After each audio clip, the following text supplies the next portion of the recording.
For the longest time, it feels like RPGs have been known for sprawling worlds and epic quests. It's the standard now. But some developers have taken imaginative to a whole new level. These games are strange, experimental, and sometimes delightfully absurd. Titles that make you question how they were ever greenlit. It's hard to see the vision from a glimpse. That's why you should experience them. From surreal art pieces to candy-fueled adventures. Here's 8 RPGs so bizarre, you'll have to see them to believe them. If you end up liking the content, please subscribe for more, and I'd appreciate it if you give it a thumbs up and tell me what you think down below. Love to hear it. Long before Subversion became an indie trend, Moon Remix RPG Adventure quietly turned the entire concept of a role-playing game inside out. Released for the original PlayStation in 1997 and only officially localized in English over 2 decades later, it plays like a sly critique of every heroic fantasy you've ever played. Instead of slaying monsters, you heal them. Instead of grinding for levels, you earn love by helping people and putting broken lives back together. The premise sounds gentle, but it creates a tension all its own. Every action drains your finite action points, so you're always balancing exploration against the ticking clock of your own existence. The world operates on strict routines, with villagers who rise, work, and sleep on their own schedules. To uncover their stories, you have to watch, learn, and plan. Maybe you'll follow the wandering baker until you figure out where he goes at night, or wait by a pond at the exact right hour to witness a secret meeting. There are no random battles or loot drops. Your progress comes from observation and empathy. The gorgeous, hand-drawn visuals and player-curated soundtrack give the game a dreamy, almost homemade atmosphere that feels just as striking today as it did in the late 90s. At launch, this game puzzled the Japanese audience and never left Japan. Dismissed as too odd for export in an era when different often meant unmarketable. But its influence has only grown. You can see its fingerprints all over modern darlings like Undertale, Chicory, and countless narrative-driven indies that prize kindness over combat. What once looked like a curiosity now reads like a manifesto, a game about love instead of violence, about paying attention instead of powering up. Moon didn't just break the RPG mold. It lovingly melted it down and built something entirely new, years before the industry was ready. Few games are as gleefully strange or as secretly profound as Earthbound. When it hit the SNES in 1995, players expecting medieval castles and stoic warriors instead found a turn-based adventure set in a playful version of small-town America. Baseball bats and yo-yos replace swords, psychic powers stand in for magic, and your enemies range from New Age hippies to sentient piles of vomit. You guide young Ness and his ragtag friends on a journey to stop a cosmic horror named Gygas, but the real magic lies in everything that happens along the way. Combat looks traditional at first glance, but the rolling HP meter adds real-time tension. Take a fatal blow and you can still win if you heal before the counter ticks down. Towns bustle with oddball NPCs delivering absurd one-liners, while the soundtrack veers from jazzy grooves to eerie experimental soundscapes. One moment you're laughing at a joke about hamburgers. The next you're unsettled by a sudden, dreamlike sequence that feels almost avant-garde. Beneath the humor lurks a surprising warmth, exploring friendship, courage, and the bittersweet leap from childhood to adulthood. Back in the 90s, Nintendo of America's baffling this game stinks. Ad campaign and the offbeat visuals left most players cold. Sales were poor, and critics didn't know what to make of it. Yet time has proven Earthbound to be visionary. Its mix of satire, sentiment, and fourth-wall-breaking experimentation directly inspired creators like Toby Fox and continues to shape indie RPGs today. What was once a commercial misfire is now a beloved classic, a game that celebrates imagination and empathy without ever taking itself too seriously. Play it now, and you'll see why fans still lobby for a modern sequel nearly 30 years later. Released on the DS in 2006, Contact is a fourth-wall-breaking oddity that treats the player as an actual character in the story. You're not just controlling the silent protagonist. You're also an invisible helper that the in-game professor speaks to directly.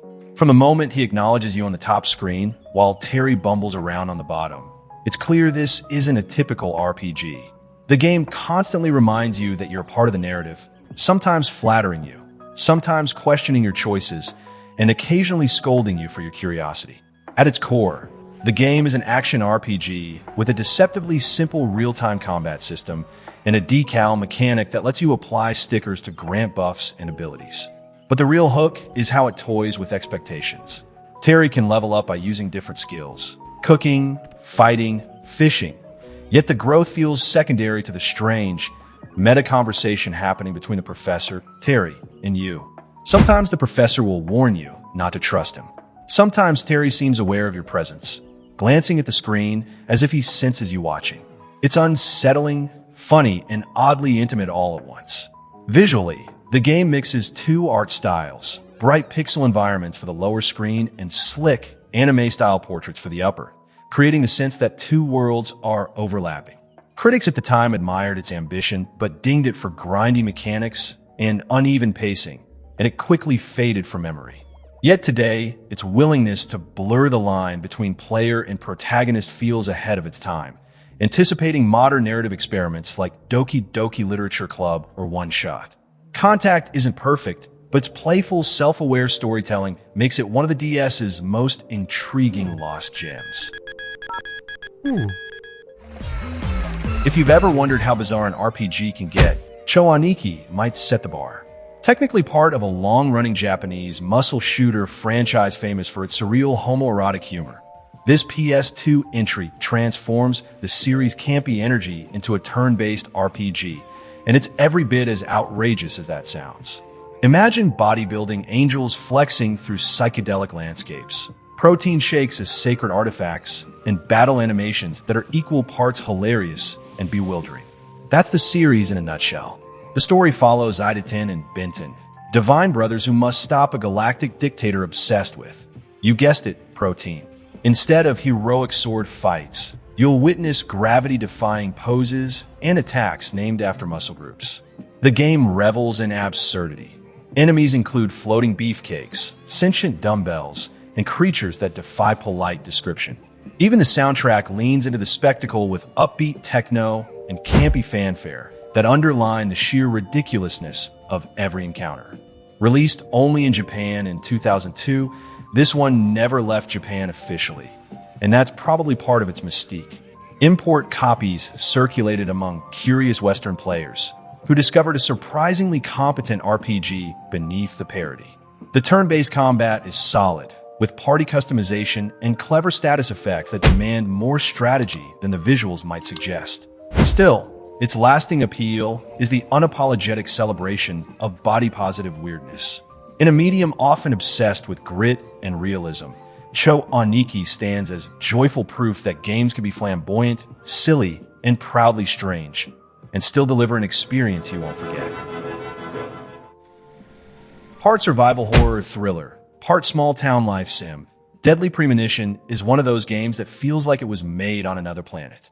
Released in 2010 by developer Access Games, it follows FBI agent Francis York Morgan as he investigates a string of gruesome murders in the rural town of Greenvale. On paper, it sounds like a typical crime mystery, but the execution veers straight into cult territory. The game wears its Twin Peaks influence proudly.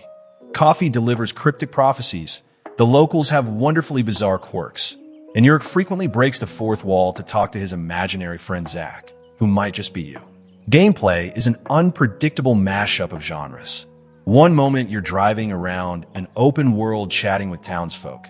The next you're gunning down shadowy monsters in a survival horror sequence that feels like an homage to early Resident Evil. There are also side quests where you can fish, cook, or simply trail NPCs as they go about their daily routines. The freedom to wander Greenvale is both clunky and captivating, with dynamic weather and a real-time clock affecting everything from store hours to character schedules. Technically, Deadly Premonition is a mess.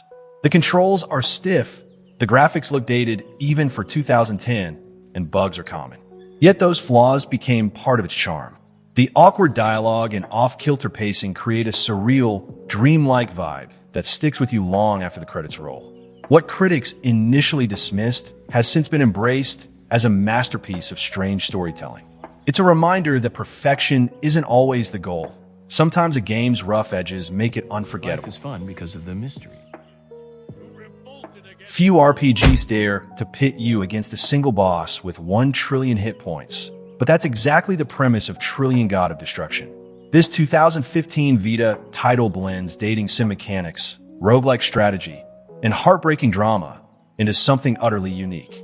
You play as the overlord of the underworld, training 6 demon lords, each with distinct personalities and tragic backstories, to stand against the apocalyptic entity known as Trillion. Every in-game day is a tense choice. Train your chosen fighter, deepen bonds through conversations, or venture into deadly dungeons to prepare for the inevitable showdown. Here's the catch: you can't save everyone.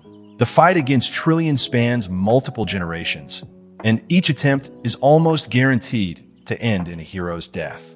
When one overlord falls, their sacrifice weakens the god for the next contender.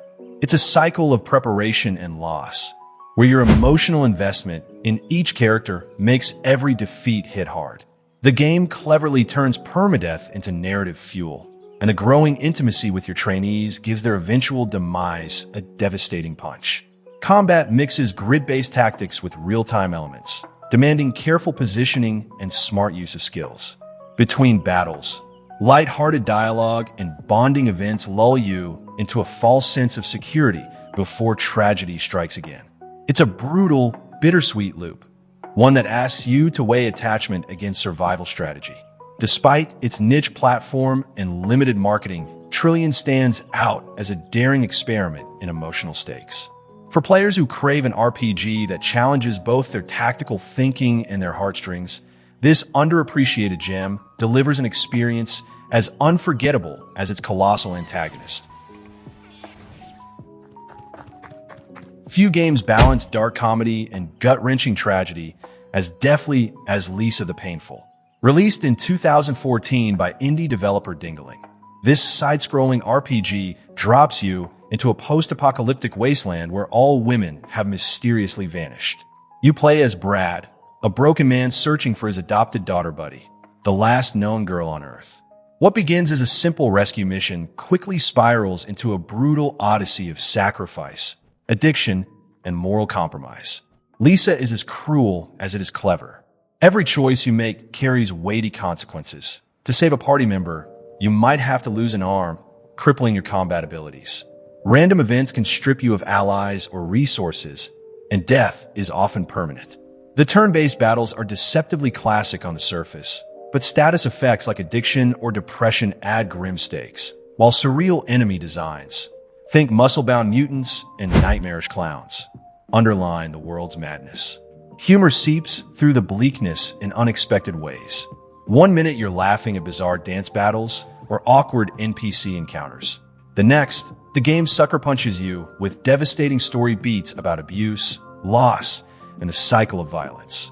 Brad himself is a complex figure, equal parts tragic hero and selfish addict, forcing you to question whether you're truly saving Buddy or simply clinging to your own redemption. The lo-fi visuals and haunting, off-kilter soundtrack amplify the unsettling atmosphere. It was initially overlooked due to its harsh difficulty and uncompromising themes, but over time it's earned cult status as one of the most emotionally intense RPGs ever made. It's a game that challenges not just your reflexes but your conscience, leaving scars that linger long after the credits roll. I didn't warn you. If surreal art installations could be played like a game, they'd look a lot like The Void. Developed by Russian studio Icepick Lodge in 2008, this haunting first-person RPG is as much about abstract symbolism as it is about survival. You awaken in a desolate limbo where color itself is life essence, and your sole mission is to gather and nurture it before it fades away. But nothing is straightforward. Every action, from painting runes to feeding ethereal sisters, consumes precious color, and when it's gone, so are you. The mechanics are as strange as the setting. You harvest color from the environment, then distribute it strategically to sustain your body, empower abilities, or appease the enigmatic sisters who guide, and sometimes manipulate you. Spend too much on survival, and you risk losing influence. Hoard it, and you might starve. It's a constant, nerve-wracking balance that feels more like an existential puzzle than a typical RPG grind. Visually, the game is mesmerizing and unsettling, with eerie landscapes, shifting architecture, and creatures that seem sculpted from nightmares. The sound design leans into the unease with whispers, haunting music and sudden silences that make every step feel precarious.